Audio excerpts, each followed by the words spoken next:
This is episode 2 of the Beginner's Guide of the History of Philosophy. Our next stop brings us east to China.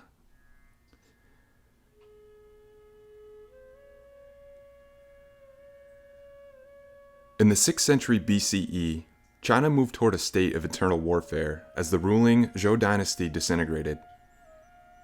This change bred a new social class of administrators and magistrates within the courts, who occupied themselves with the business of devising strategies for ruling more effectively. The large body of ideas that was produced by these officials became known as the 100 Schools of Thought. All this coincided with the emergence of philosophy in Greece and shared some of its concerns, such as seeking stability in a constantly changing world and alternatives to what had previously been prescribed by religion. But Chinese philosophy evolved from practical politics and was therefore concerned with morality and ethics, rather than the nature of the cosmos. One of the most important ideas to appear at this time came from the Dao de Jing, or the way and its power, which has been attributed to Lao Tzu, or Lao Tzu. It was one of the first attempts to propose a theory of just rule based on de, or virtue, which can be found by following the Tao, or the way, and forms the basis of the philosophy known as Taoism.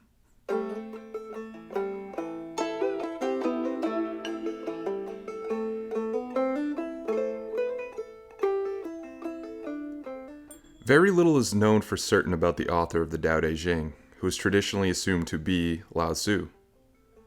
He has become an almost mythical figure.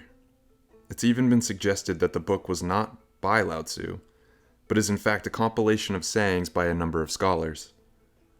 What we do know is that there was a scholar born in the state of Shu, with the name Li Er or Lao Tan, during the Shu dynasty, who became known as Lao Tzu, or the Old Master.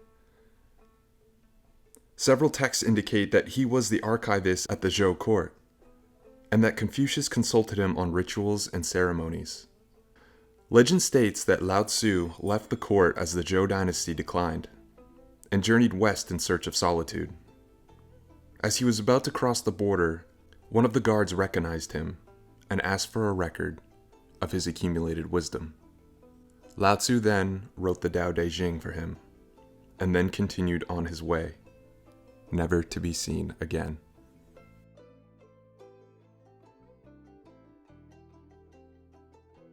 In order to understand the concept of the Tao, it is necessary to know how the ancient Chinese viewed the ever-changing world. For them, the changes are cyclical, continually moving from one state to another, such as from night to day, summer to winter, and so on. They saw the different states not as opposites, but as related, one arising from the other.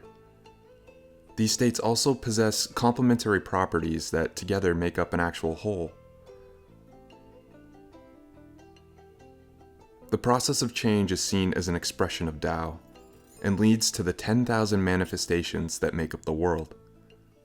Lao Tzu, in the Dao de Jing, says that humans are merely one of these 10,000 manifestations, and have no special status.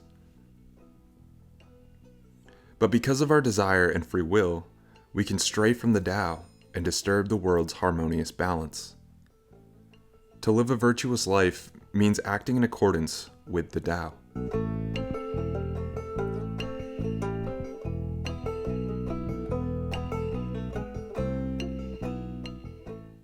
Following the Tao, however, is not a simple matter, as the Dao de Jing acknowledges.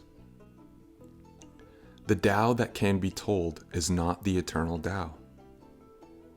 Philosophizing about Tao is pointless, as it is beyond anything that humans can conceive of. It is characterized by Wu, or not being. So we can only live according to the Tao by Wu Wei, literally non-action.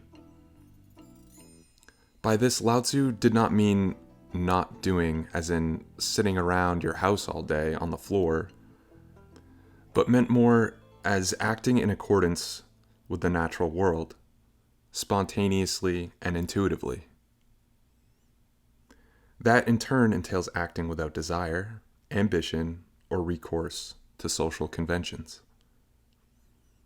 As Lao Tzu states in the Dao de Jing, knowing others is intelligence, but knowing yourself is true wisdom.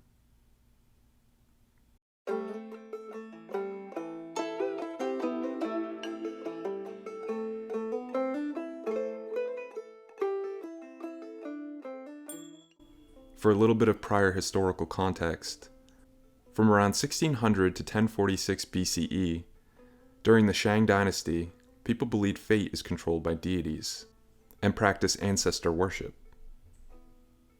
Then down the road from around 1045 to 256 BC, under the Shu dynasty, the mandate of heaven, God-given authority, justifies all political decisions. And then comes Lao Tzu in the 6th century BCE. Lao Tzu proposes the idea of the way, or the Tao. It is both the source of all existence and the root of all things, seen and unseen. It is achieved through Wu Wei, or non-action, which is composed of acting thoughtfully, not impulsively, which may seem counterintuitive to the spontaneous intuitive action listed earlier, but it is not. This is simply the process of acting in harmony with nature. This is done best by a solitary life of meditation and reflection, and living in peace, simplicity, and tranquility. To Lao Tzu, less was always more.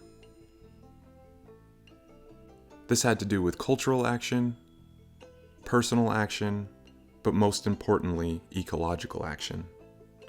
Living in harmony with nature is the main path that the Dao de Jing prescribes for a well-balanced life. For this, man had to respect the ecological balance of nature, for disturbing its harmonious equilibrium not only affected the natural world around us, but inevitably, the actions carried out by human beings would eventually come full circle, right back to us. For according to the Tao, we are not separate from nature. We are just another one of its innumerable manifestations. We can build as many walls, cities, skyscrapers as we want, but effects of human cause produced by ignoring the Tao will always return home.